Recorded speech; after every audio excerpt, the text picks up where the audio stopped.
Underway tonight with an all-night celebration going on right now in Brooklyn. More than 1 million spectators are expected to turn out along the parade route tomorrow. The NYPD touting its largest deployment of the year to keep everybody safe. Our Kendall Green joins us now from that location with more. How's it going, Kendall? Hey, good evening, Arthur. Juve celebrations are just getting started here in Brooklyn. We're at one of the several locations that are going to be celebrating all night. This is Rogers Burgers. They're just getting started, but I'm going to bring in some of the co-founders of this spot. Y'all about to celebrate Juve all night. This is Josh and Jonathan. Just talk to me about what we can expect here at your restaurant. What's up? Just talk to me about what people can expect here at your restaurant tonight. Well, tonight they can expect good music, compa, reggae, soca, but especially good food because we got our Creole burger, which is Haitian inspired, and our yard burger, which is Jamaican inspired. And you guys chose to be open tonight. Why is it so special to celebrate Juve? Just personally for you. Well, Juve means pride. As a Caribbean American, living in Flatbush where we got a diverse community such as Asian, Jamaican, Trinidadian. So it's this moment for us to come together to see about the culture, or food, or music. And so yeah, today is the day. It makes so much sense as a Caribbean burger shop to open tonight during Juve. And it's going to be an all-night thing, I'm assuming. Till what time y'all going to be here? We'll be here till 3 a.m. Okay, what pride does it bring you guys to celebrate here at your own restaurant and connecting that to your heritage? A lot, because I grew up around the corner. Since I was about 5 years old, I've seen how Rogers Avenue, Flatbush has evolved, and how Caribbean people coming into this community, opening businesses, churches, hair salons, you name it, has uplifted the community. We couldn't bring the beaches and the sand of the Caribbean, but we brought our music and we brought our food. I got you. You got plenty of food, plenty of celebrations here. And so there's plenty to go on, and there's going to be increased security here in this area as well. If we go to the video from earlier. Now, fortunately, over the past 3 years, Juve celebrations, we appreciate you, man, they remain free from violence. Now, the West Indian Parade, on the other hand, it's plagued by consecutive years of violence, including last year, where a 25-year-old Texas man was shot to death and 4 others were injured. Now, in response, NYPD is deploying 2,500 officers on foot in place where violence is known to have occurred. And the deployment will set a record, not just for security around Juve and Carnival, but around all the events this year.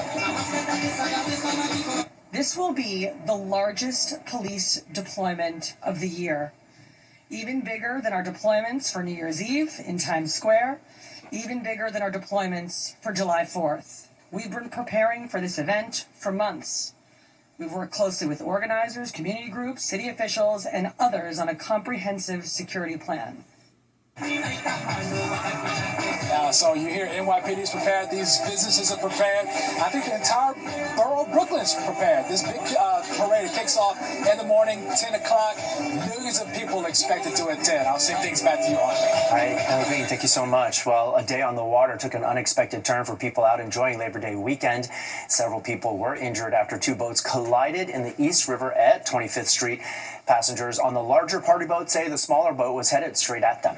The FDNY says 10 people suffered minor injuries. 1 person suffered serious but non-life-threatening injuries.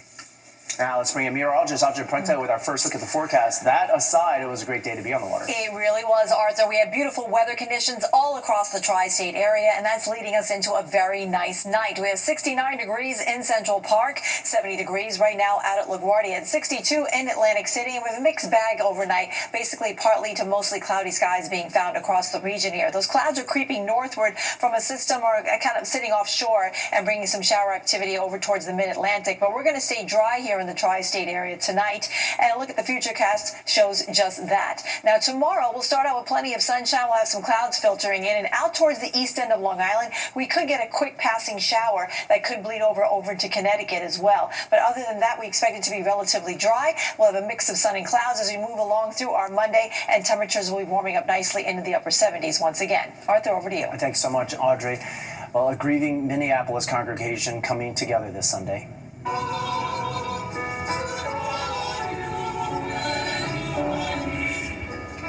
This was the first Sunday Mass since an assailant opened fire inside the church at the Annunciation Catholic School. That took place on Wednesday morning. At a time of the shooting, the church was filled with students and staff members of the grammar school. 2 children were killed, 18 others were injured. Authorities say the gunman died from a self-inflicted gunshot wound while in the parking lot.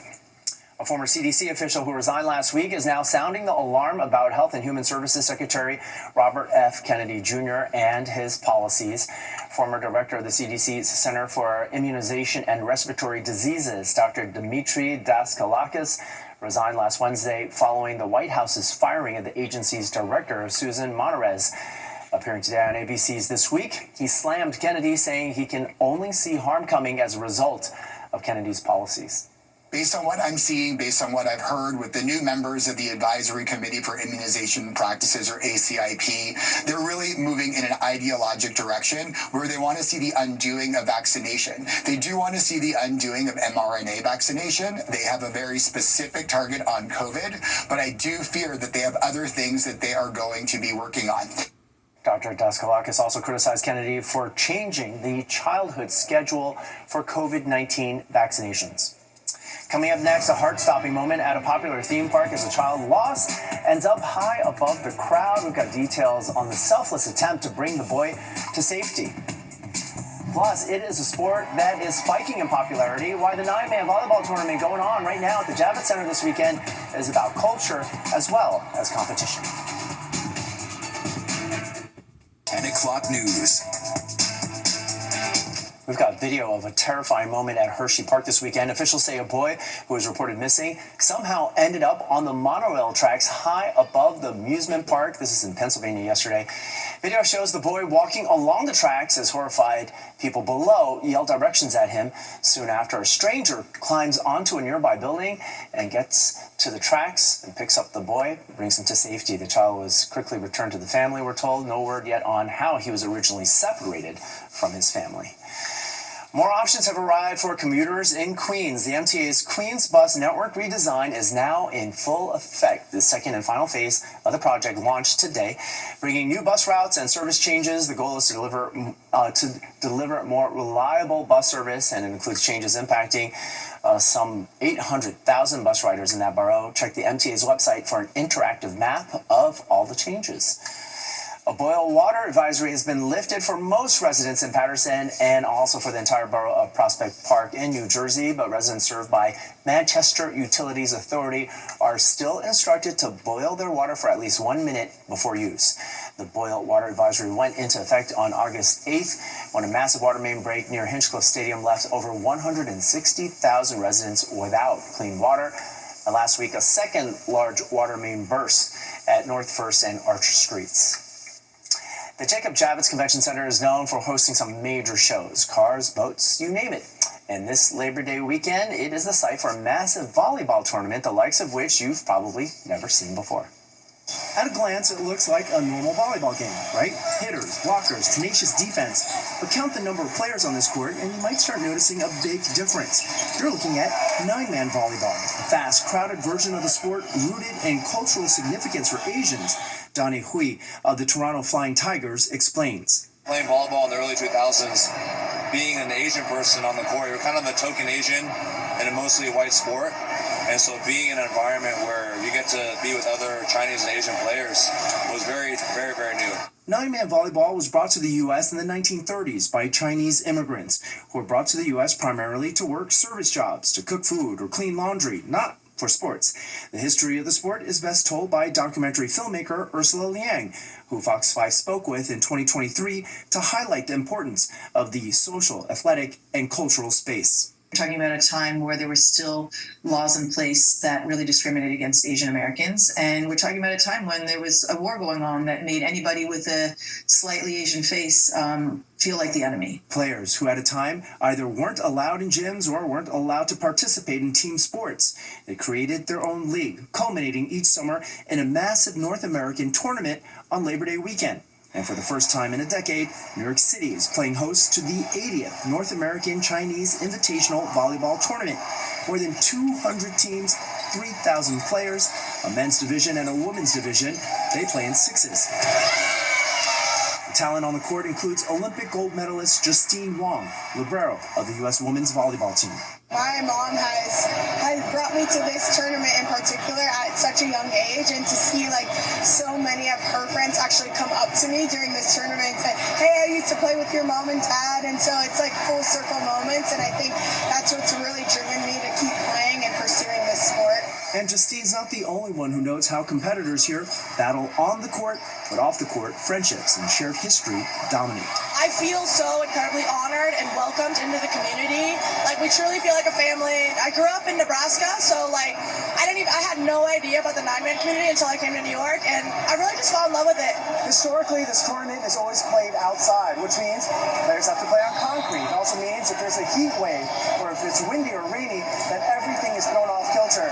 But for the organizers here, they say the real development this year is the fact that playing indoors at the Javits Center shows that they've reached another level in this sport. Back in 2015, we were the first tournament to break 100 teams of all other nationals.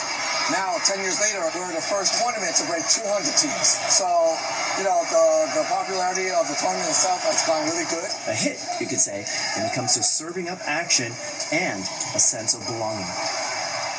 You can still see it. The three-day tournament culminates tomorrow with playoffs that will crown the winning men's and women's teams. Coming up on the 10 o'clock news, Audrey's got a full check of our Labor Day forecast, including the week ahead. And it looks good for now. We are seeing some clouds streaming in here, but we should stay mainly dry for the holiday. I'll have the details when the 10 o'clock news continues. The New York Liberty. With Labor Day weekend winding down, some are trying to get in some final beach days, and for many New Yorkers, Coney Island is a summer tradition. It was packed today with people soaking in sun and fun, from rides to games to just the ocean breeze and the beautiful weather. Coney Island was buzzing with kids and families. Parents tell us it's a perfect way to wrap up the season, while kids tell us they're trying to get the last out of those moments before the school bell rings in their new academic year. Came here a few hours ago, and we mostly spent the day on the beach and got some ice cream. Yeah, got some ice cream. To hang out with my friends. Just enjoy this before school starts again. The best part is the Cyclone. One of the biggest rides, the best ride. You have a lot of thrill. We went on the ride where you're in the boat and then you just, there's like a bunch of drops and then you just get wet. It was really fun. While for some, they feel like summer's winding down, our Audrey Pointer tells us we've still got 3 weeks before the official start of fall. Let's make it count, huh, Audrey? That's true, Arthur. We want to enjoy it and stretch it out as much as we possibly can. Now, today was a little bit below average for this time of year. Our high in Central Park only hit 79 degrees. That's just a few degrees shy of the average high of 81. Record high in the state, 100 degrees. The record low, 50 degrees. Right now, we're sitting at 69 in the park. It's 71 out at Newark, 64 in Islip, but it's cooler out in the Hamptons. 55 in East Hampton right now. Hudson Valley also in the 50s, like in Poughkeepsie, Monticello, and even in Northwest New Jersey, where Sussex is checking in at 57. Now, our dew points, they're reflecting that we have a very comfortable and dry atmosphere in place. It was super nice throughout the entire weekend, and we're going to take this comfort level right into the beginning of next week, too. Wind speeds are showing relatively light. They'll stay that way for the rest of tonight. And it looks like not much is happening on the radar either. We have some clouds kind of creeping in from the south here, so we're going partly to mostly cloudy during the overnight hours. I think we'll see sunshine, though, tomorrow. We'll generally have a mix of sun and clouds as we move along through our holiday on Monday. And out towards the east end, we could get a quick passing shower due to a disturbance that'll be sitting offshore. But for the most part, we're under the influence of high pressure here, and that's keeping things pretty quiet, not just for the Northeast, but for most of the Ohio Valley and the Great Lakes here. There's a couple of disturbances passing through the nation here, and one sitting over towards South Florida. They're really the ones that have been dealing with some bad weather this holiday weekend. Lots of rainfall happening in South Florida. That is definitely not the place to be for this holiday weekend. As far as we're concerned, we are the place to be. And very nice weather we've had over the last few days. That's going to continue through tonight. High pressure will bring us mostly clear skies by tomorrow morning, and then we'll see some clouds filtering in from time to time. Now, there's a disturbance sitting just offshore. That's going to spill just a couple of isolated showers across the east end of Long Island tomorrow, and possibly into Connecticut too, but everyone else will stay dry. Tuesday we'll do it again. We'll start out with some sunshine. We'll have some clouds decorating the sky from time to time, and we should stay dry except for areas well to the northwest of us. That's where we could see an isolated shower in places like Sullivan or Ulster County. Let's do it again on Wednesday. We'll start out with sunshine once again, and then we'll see some clouds rolling in the afternoon here. No storms will be in sight for a few days. Now, we are watching a wave of energy coming off the African coast. The National Hurricane Center is keeping a close eye on this one. One is expected to develop into a tropical depression possibly in the next couple of of days. In the meantime, it's quiet across our region, just some clouds in place. It'll be chilly to the north and west. That's why we'll have low temperatures in the 50s overnight. Tomorrow's highs mostly in the upper 70s, much like today. We'll start out with plenty of sunshine. We'll have a couple of clouds towards the afternoon. Again, a stray shower is possible across the Twin Forks of Long Island. Then as we all head back to work on Tuesday, it'll be a nice day with a high of 79 degrees. We have a nice dry stretch taking us right into Thursday. Thursday night, we'll get a chance of a shower, and that rain will linger into the first part of Friday, with next weekend looking so far so good. Arthur, over to you. All right, thanks so much, Audrey. Well, when we come back, we're going to be taking a look at some stories that will be making headlines in the week ahead, including a court date for accused Gilgo Beach serial killer Rex Heuermann. Details on a critical issue a judge is expected to decide.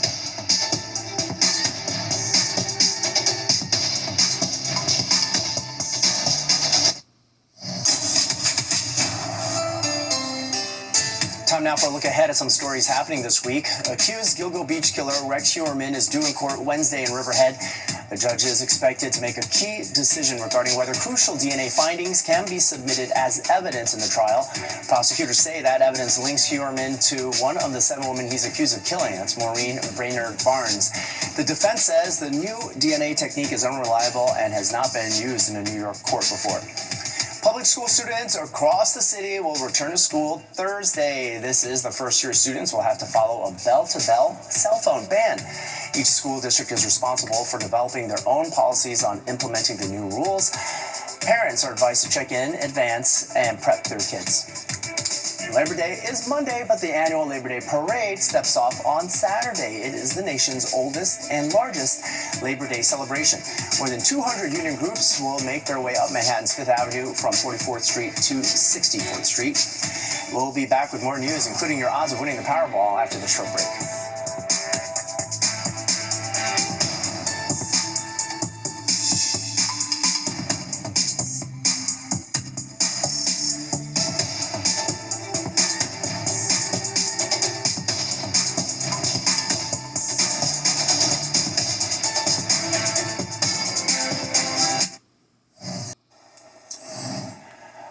Lotto players get another shot tomorrow at the Powerball jackpot, estimated at over $1 billion, and someone won the big prize last night.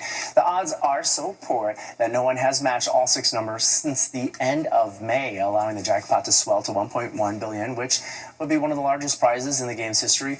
The odds of matching all 6 numbers, however, are astronomical, not in a good way. 1 in almost 300 million. For comparison, our odds of getting struck by lightning are about 1 in 15,000. Too bad you can't get paid for that. That's all for the news this Sunday night. You're all caught up for the week ahead. If you missed any part of the 10 o'clock news, you can always catch an encore on our free streaming app, Fox Local. Just scan this QR code on your screen and download the free Fox Local app on your phone, where you can stream our newscast anytime from anywhere. Stay with us. Sports Extra is back with Tina Cervasio. That starts right now.